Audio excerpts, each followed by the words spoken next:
A commitment for life isn't everyone's desire. A creative woman has designs on her ailing husband. He was the obstacle in the way of her life. A stunning beauty sweeps men off their feet. She's a very wanted woman, and not in the usual way for her. And greed drives a fiancé to sever her relationship. She couldn't leave good enough alone. For these deadly women, marriage is a promise of love, honor, and a vow to kill.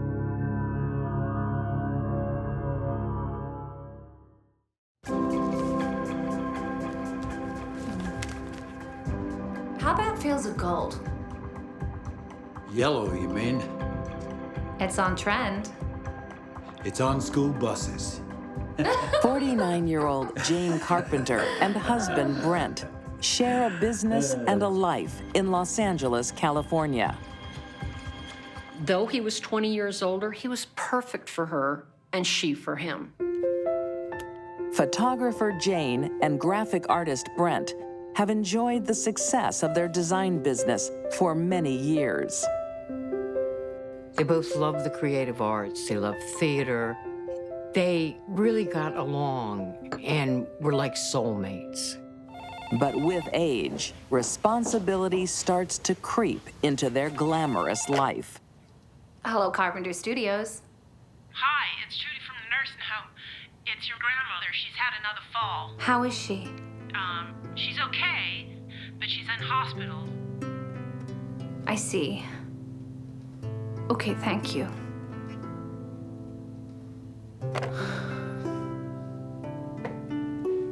Jane's elderly grandmother lived near Prescott, Arizona. Grandma said another fall. That's it. We're moving. Need to be near her. But darling, our business and our house. I'll build you a new house. The house of your dreams.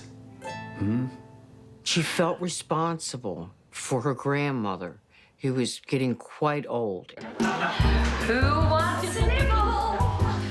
In the year 2000, the power couple decide it's time to leave city life to start anew in the Arizona desert. I'm gonna miss these. And you, of course. Oh, I'm gonna miss you too, darling. Those dimples. For Jane, it's a big move. Here you go.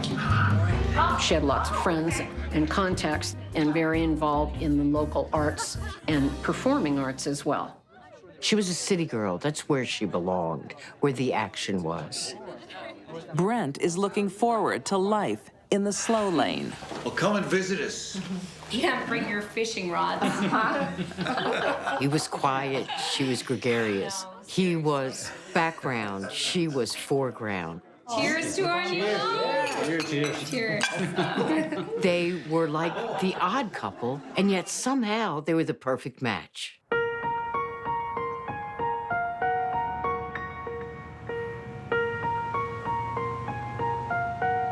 From the start, socialite Jane has trouble adjusting. Open wide. Over time, it only gets worse. No more. Oh, please, you're fading away to a shadow.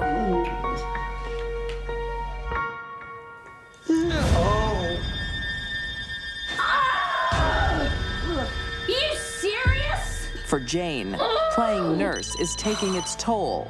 And now, she acquires another patient. What? Her husband has diabetes.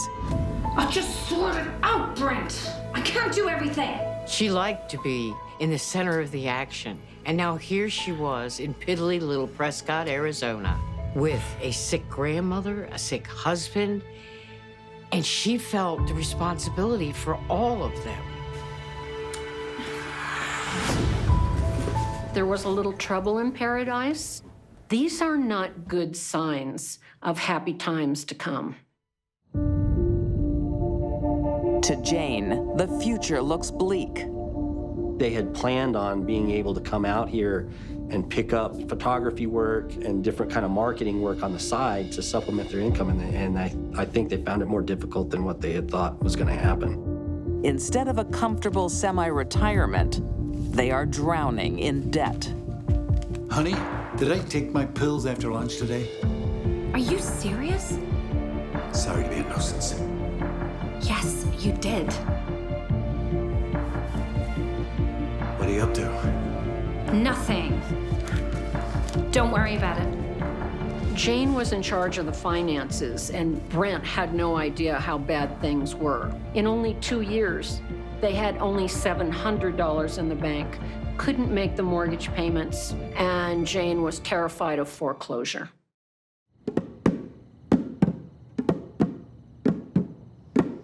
That's it.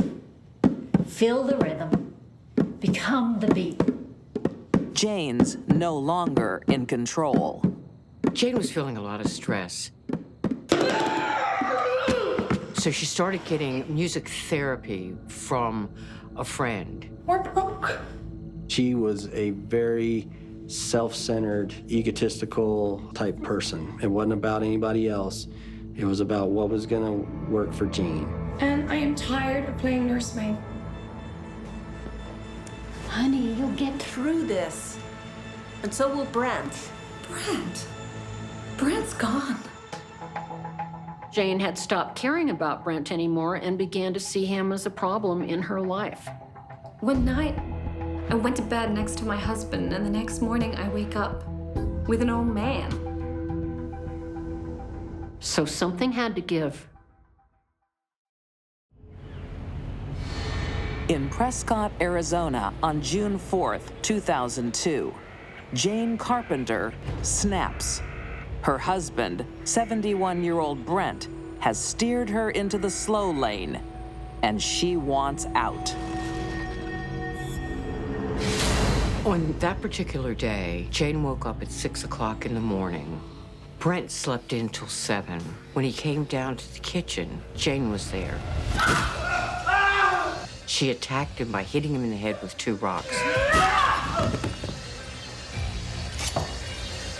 She hits him over the head, slits his throat, and then finally stabs him so hard in the back, the knife goes through him to the floor. He was the obstacle in the way of her life, and she eliminated him. Jane doesn't skip a beat. I call it compartmentalization. She put the murder in one part over here and then just went on with her life as though it never happened. She went to visit her grandmother. And when she came back 3 hours later, surprise, she discovered a body on her floor. But Jane isn't playing the part of a shocked loved one. She's all business. She calls the neighbor and said, "Please come over, Brent is dead." Yeah, I'm sure. As dead can be. As dead as a person can be. That's odd. Then, instead of calling the police, she calls her music friend. How you doing? I just got home. Yeah, I found Brent on the floor in the kitchen. They were appalled because she wouldn't get off the phone. Oh my God. And they're looking at Brent laying there on the floor. This needs to be sealed off. Jane, call 911. He realizes this is a crime scene. It is not an emergency, Gary. He is dead. It is a medical situation. I'm sorry, Mom. Yeah. And she says, he's dead already. Finally, Jane calls authorities. We didn't find anything broken, anything pried, anything destroyed. No sign of a break-in. But the back door wasn't locked. Or anything open. So you said. And you didn't touch the body at all. Not even to check for a pulse. I'm no doctor, but I know dead when I see it. It was fairly obvious it wasn't a robbery, it wasn't a person who came from the outside. Stranger still, there are no fingerprints. So no prints anywhere? No, sir. Not finding workable fingerprints in a house where two people live, that's kind of odd. Typically where people live, they leave fingerprints. It had been cleaned somewhat recently. Does your dog always bark at strangers? Yep. The police have suspicions, Strange. but there's no evidence to back it up. Jane quickly gets on with her life. Yeah, I don't know. Just walked in and he was there. That was awful. How was he when you found him? Even talking to her loan officer the day after the murder.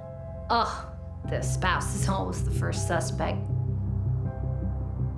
It's okay though. I have an alibi. I was visiting my grandma at the old folks' home. Police had absolutely zero forensic evidence to tie anyone to this crime.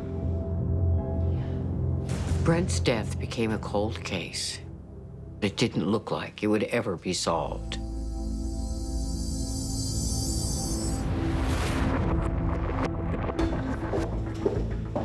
Jane moves to Indiana, close to her mom. She picks up her career as a designer, and for 10 happy years, forgets all about life in Arizona. She ended up on top, CEO of a company and very involved in the local arts, and everything was perfect. Until the day the past catches up. The police got an anonymous letter that said that they had seen Jane in the backyard that morning picking up rocks. The anonymous letter alone isn't evidence. Come in. But teamed with new testimony, the police are all ears. Can you remember her exact words? It hinges on Jane's conversation with her loan officer the day after the murder. The specifics of that conversation didn't get disclosed completely. And then about 10 years later, she was able to describe exactly what was said. She told me Brent's throat had been slashed. It is something only the murderer could know. Are you sure they were her exact words? Absolutely. Oh, I was shocked. The information about the throat was not made public. There was no one else that would have known about that injury. Keep this between us. The only time you could see this laceration to his throat was when he was rolled over, and it was almost from ear to ear. The witness testimony is enough for Jane to be charged.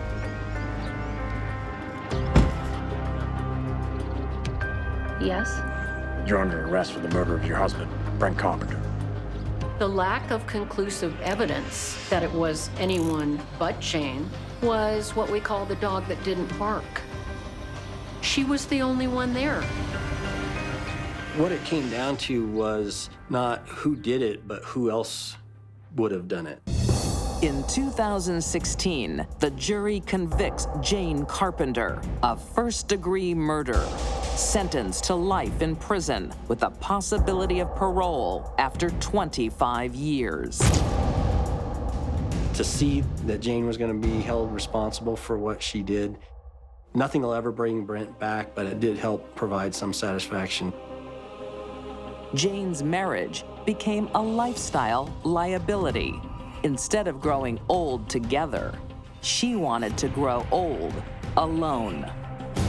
She saw that he was going to continue to age and that she was going to be responsible for caring for him. And I don't think that that was a situation she wanted to be involved with. I think she just simply wanted to be rid of him and to be rid of Prescott, Arizona.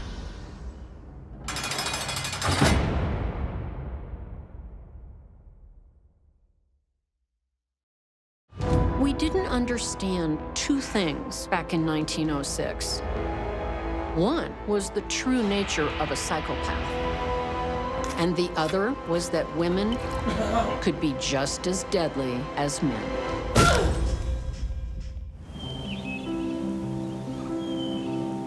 At 24 years of age, Emma Cole has no time to be idle.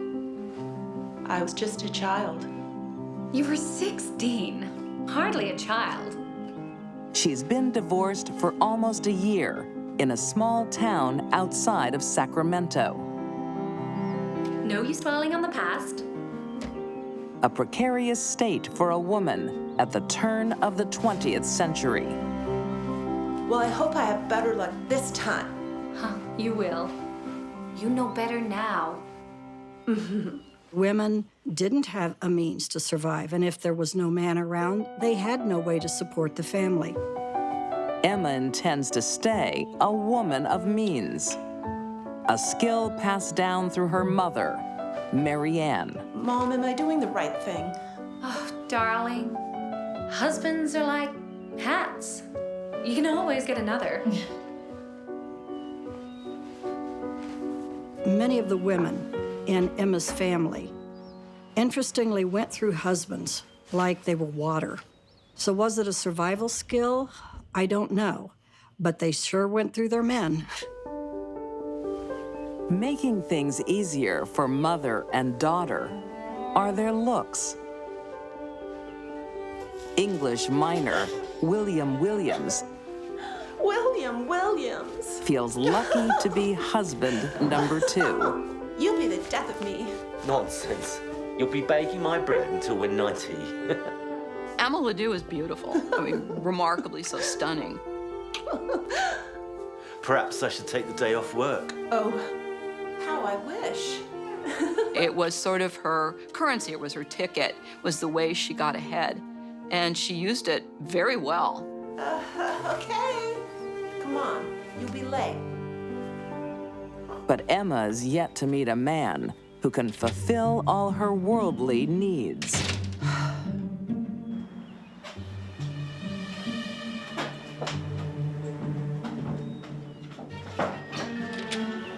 Emma was a flirt. And even when she was married, she continued to flirt. I thought he'd never leave.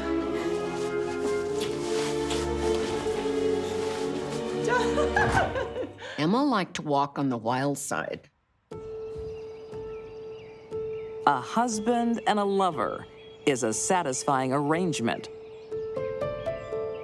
until it comes to a sudden end. After 2 years of marriage, Emma's second husband died of stomach problems. The death of her second husband has one benefit. William's life insurance policy makes Emma a wealthy widow. She got $5 grand. He was a pretty straight arrow, William was, and he really wanted to care for his wife. With a lover waiting in the wings, Emma doesn't have to look for a husband. Third time's a charm.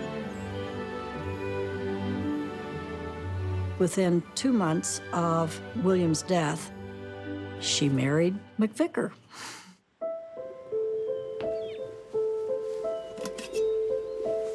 Like the husbands before him, the timber merchant is enamored. Emma was a charmer, attracted men, and obviously used them. Albert. I'm sorry, dearest. It's my whiskers. It's just annoying. But their honeymoon period is short. I'll make tea. From an early age, Emma learned to stretch the truth to create her own sense of truth. She certainly knew how to lie. My mother has taken ill. I need to go and be with her. Oh, of course. I'll take leave. Don't be silly. I'll be perfectly fine.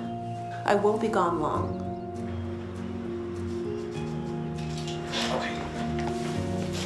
Months into marriage number 3, Emma takes extended leave. But she's not visiting Mom. She's partying in downtown San Francisco. Well, don't you look beautiful tonight? The Tenderloin District has a bar on every corner, and they're seedy.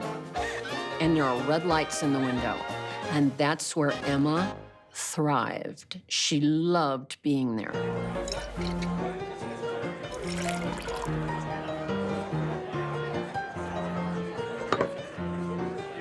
Can I roll you a cigarette? No, thank you. Here, she makes her beauty pay double time. With her looks, she was working as kind of a high-class prostitute there. Excuse me, gentlemen. I think Emma was proving to herself and to society that she had learned how to survive in a man's world. And her fortune delivers another opportunity. Jane? Emma? What are you doing here? I'm just here for a drink.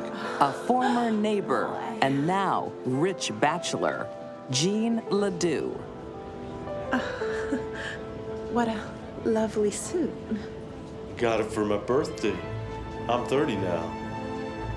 Hey, let's get out of here. This place is a dive. He was not exactly what you'd call a powerhouse guy. In fact, he was illiterate. I think what Emma saw in him was someone she could completely control. Oh, Jean, I'm so happy. Emma, are you my girlfriend? Yes. But I'd like to be much, much more. She wanted to control him because he was very wealthy. Do you want to be my wife? Oh, Gina, I thought you'd never ask. Yes. Yes, I'll marry you. So, what's she gonna do? She's gonna marry him, of course. Bigamy? She'll find a way to deal with that one if the time is right. Emma again improves her income, but she's going to have to work for it. I don't see why you have to visit your sister so often. I won't be long this time. I promise. She has two husbands. They are living 46 miles apart from each other.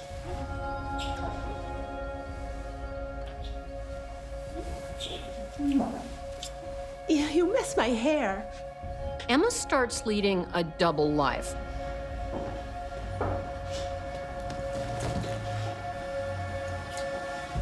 And she spends a little bit of time here, a little bit of time there.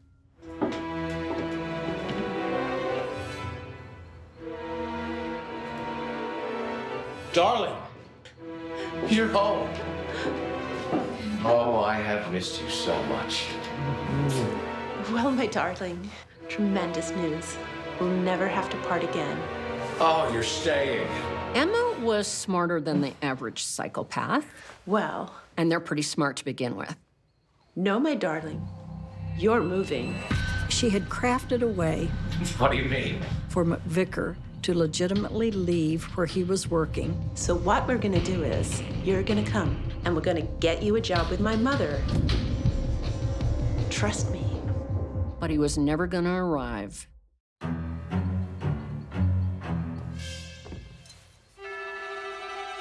In California at the turn of the 20th century, Emma Ledoux has one too many husbands.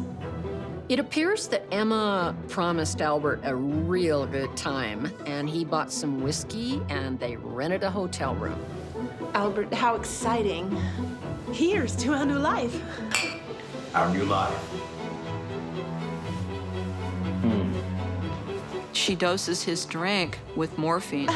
Let me get you another. Enough to kill him and probably half the residents of the hotel. She gave him 10 times the amount of morphine it would have taken to kill an adult man.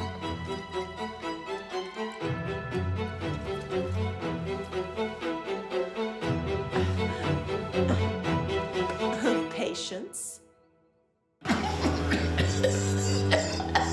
He doesn't die. He's just very sick.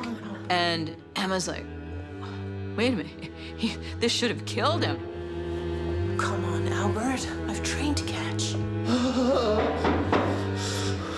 Emma just watches. In fact, what she does next is buy a trunk. Hello. A trunk big enough for a husband. Thank you. Don't you want this? Yes, thank you. Don't hang yourself with it. I'll see to it that I do not. Can you be back to pick it up by 2? Yes, ma'am. Emma's new life awaits. But the old one is proving difficult to erase. Emma had to speed up her plans.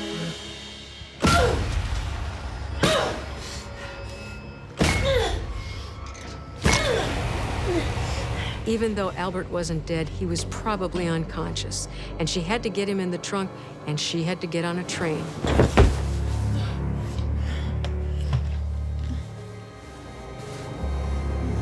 He died as a result of suffocation. He was in a trunk. He had drugs on board that suppressed his respirations. He now had bleeding head injuries and a broken nose. And the trunk was packed with clothing. The trunk was shut, and then it was locked and tied. He was folded up like a sandwich.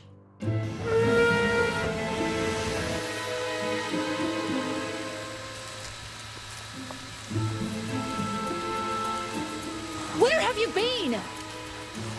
Just make sure it's on the 4 o'clock to San Francisco. But in her haste, she has overlooked one critical detail. For as smart and clever as Emma was, she forgot the shipping tag. It's got no tags. It's not going anywhere. And so the trunk stayed on the platform. The trunk sits there in the sun. And the body inside began to decay.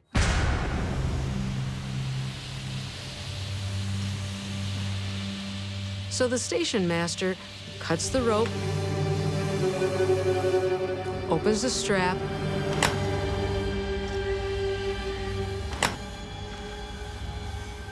and opens the trunk, making a grisly discovery. And that led to Emma's arrest. She's a very wanted woman, and not in the usual way for her. And she was a little arrogant, as most murderers are, and thought she was gonna get away with it. Excuse me, ma'am. Can we have a word? I know what you want with me, and I will go with you.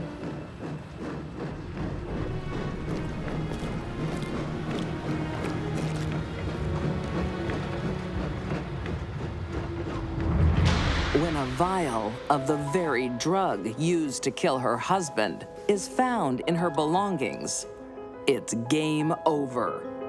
A lot of women, especially then, would have maybe been weeping in tears. Not Emma.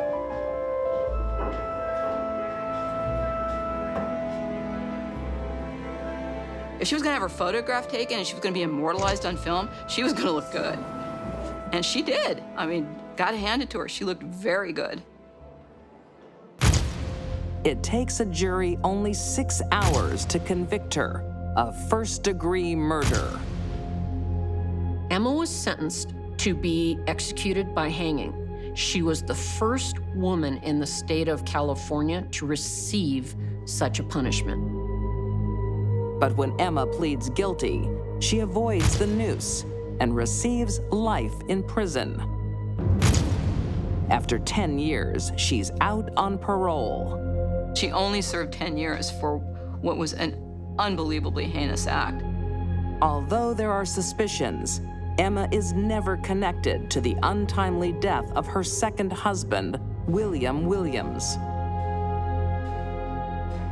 After serving her time, she's a free woman, until she's caught again for a dating scam. She loses her freedom forever, dying behind bars in 1941. Emma had had many husbands and many men that loved her, but in the end, she died a lonely old woman in a prison.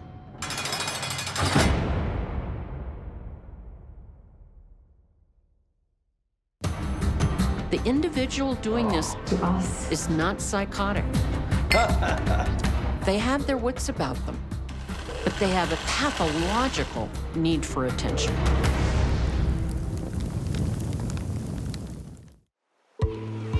(2013), Australia. On the famous Sunshine Coast, Lindy Williams is missing only one thing: a man. So, how was the date the other night? Horrible. Oh, no! Come on. Oh, it was dreadful. Really. Why?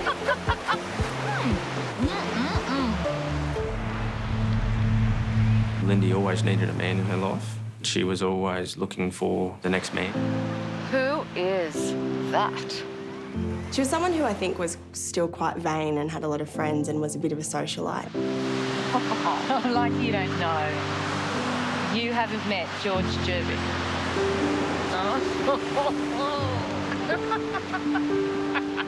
George was retired. He was previously in real estate and had done well for himself. He's a little bit older than she is. He's a big figure in the community. He's into local politics, has a great personality. Everybody liked him. Lindy Williams. George Jervik. Going in? Thinking about it? Oh, it was beautiful. The connection is instant. I was just going to grab a coffee over there. That'd be lovely. Cool. Okay. Why don't you come over here?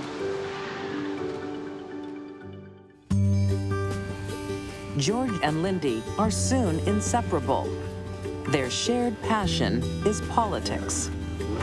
Lindy, George, hi! Wow. People describe them as being very much in love. He looked after her. Some people say he doted on her. Look at you two lovebirds. Thanks. The couple can see a future together. Oh, that suits you. Don't tell anyone, but where did it go? Congratulations! Getting married in Vegas, baby. Oh my God! When's the date? Soon. It's so exciting. This calls for champagne. Come on. All right.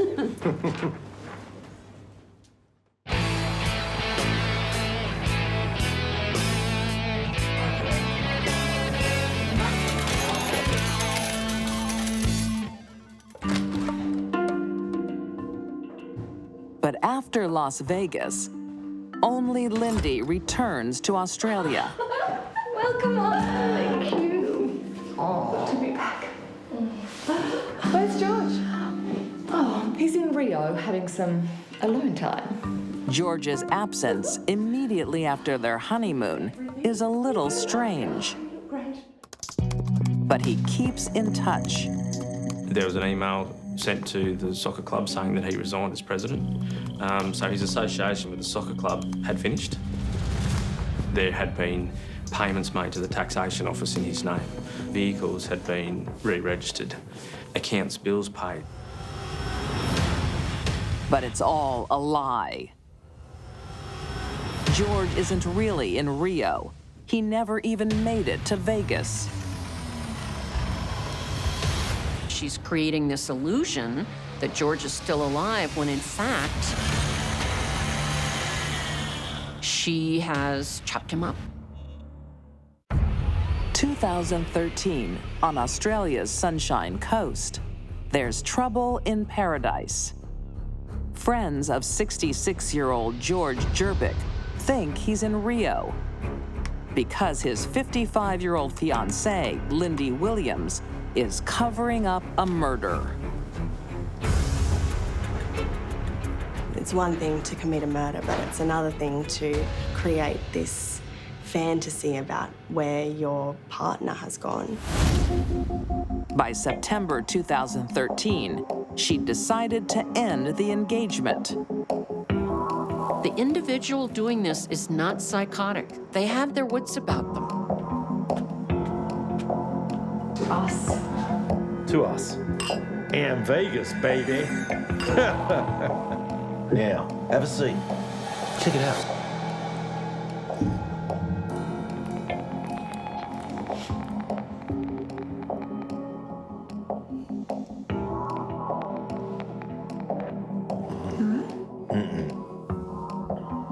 I think I will go lie down.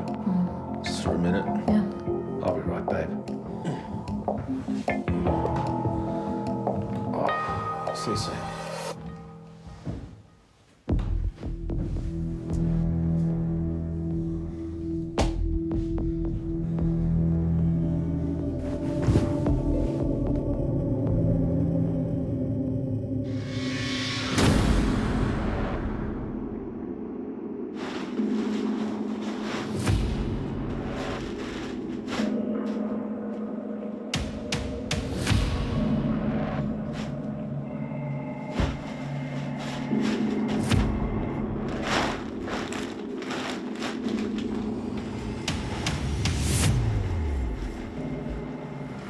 She went to a hardware store and bought an electrical saw.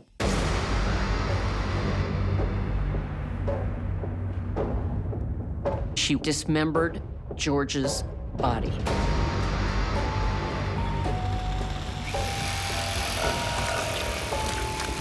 The hands had been severed just below the wrists. The neck had been severed, and the base of the rib cage was where the spine had been severed. You could say she didn't want him to be identified, but you also could say that she just hated him a lot, and that's what she wanted to do. Lindy drives 50 miles north with George's torso.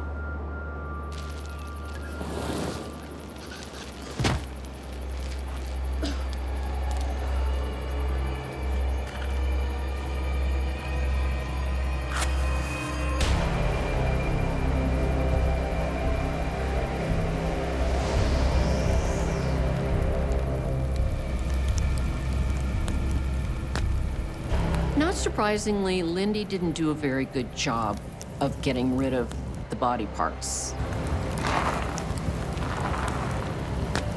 Where it was quite residential. It was rural, but there were quite a few properties around, and there were several people who said they stopped on the side of the road.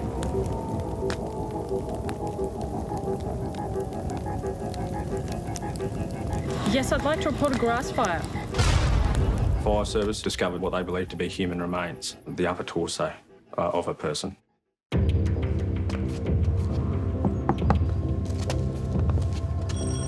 We established that it was a male over 55.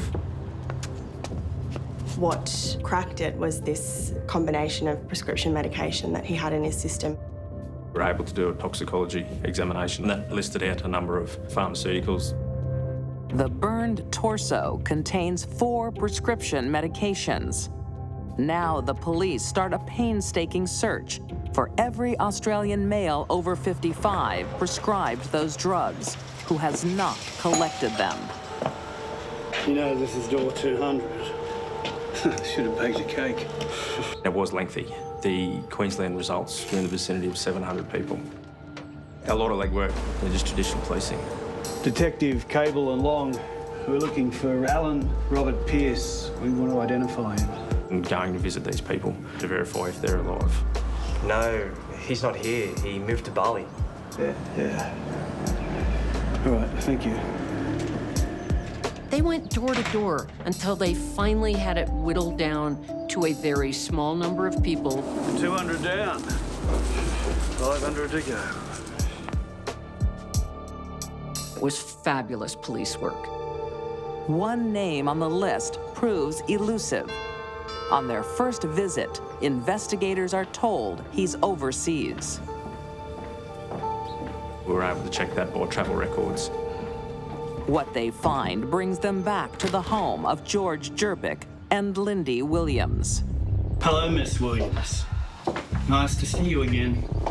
As I told you before, George is overseas. You did say that, but it's not true, is it?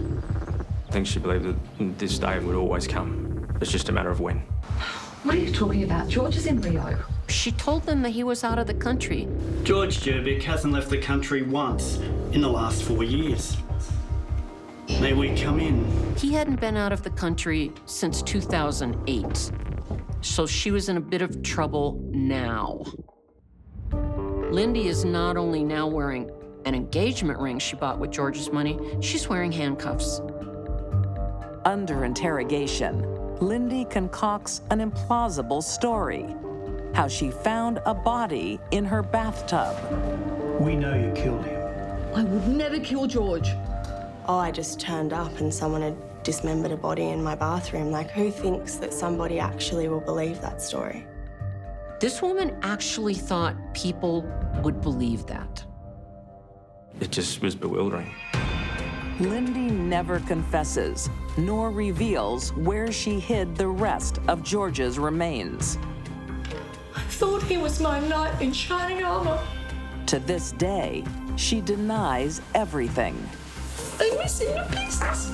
Just haven't been able to clearly establish what her motive was. You miss him to pieces. I don't think that she was a battered woman, or I don't think that she wanted to benefit. I think she just got a bit sick of her life, wanted something new. In 2018, Lindy Williams is convicted of murder and sentenced to life in prison with a non-parole period of 20 years. The police did great work in that investigation. I was always hopeful in this matter, but it was also in the back of my mind whether it was going to be something that was solvable. Lindy Williams almost got away with the murder of a good man who gave her love and attention. But it still wasn't enough. Lindy's need to be the center of attention will probably die about 1 hour after she does.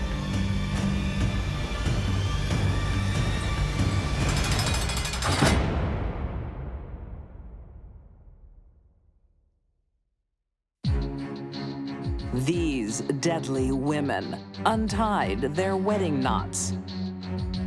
Jane Carpenter wanted fun more than her husband. Emma Ledoux threw away unwanted men. And Lindy Williams's greed took a loving man's life. They all pledged till death do us part. It was a vow to kill.